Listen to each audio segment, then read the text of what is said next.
Эгерде бул документтер далилдене турган болсо, анда кандай өзгөрүү күтүшү мүмкүн деген дагы ойду кыйтып атат. Мен ойлойм, эчтеги бул далилдене турган документ болбойт. Андай документ жок. Себеп дегенде канчалык түрдө ошол президенттик Сооронбай Шариповичтин штабында негизинен отурган бул Атамбаевдин тегерегинде адамдар. Фарид Ниязов штабты башкарган. Илмиянов ошол жерде штабта да отурган, жетекчинин орун басары болуп, жана башка. Ошол КСДП партиясынын бүгүнкү күндөгү ошол политсоветтин мүчөлөрү, ошол партиянын негизги бүгүнкү мүчөлөрү Атамбаев тараптагылар ошол жерде отурушкан. Мен ойлойм, өздөрүнө кандайдыр бир көз сыйпагысы келбейт деп. Ошон үчүн бул жерде далил же бир нерсе чыгат, же кандайдыр подтверждающий документ деген мунун бардыгы саясий оюн жөнүндө. Ошол эле учурда баягы президенттикке ат салышкандар деле өздөрү мындай кулуардан тышкары сүйлөшүп калышчу эле.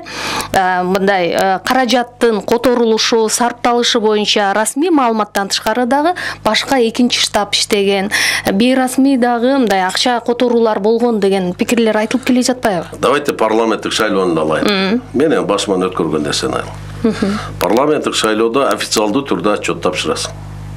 Фондду түзөсүң. Андан тышкары элге чай берүү. Туурабы?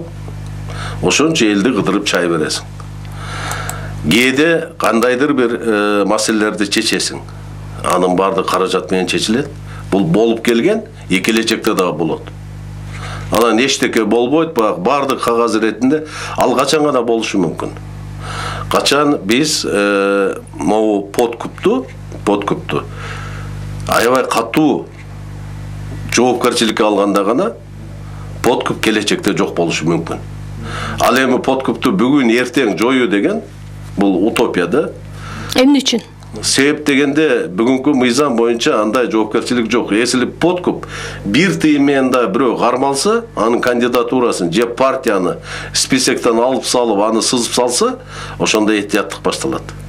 Эмне ойлойсузбу, бүгүнкү күндө мына элдер парламент шайланды, парламент шайлангандан кийин ага нааразычылар көбөйгөндө, ошол эле социалдык тармактарды окуп көрсөңүз, бардыгы жазат.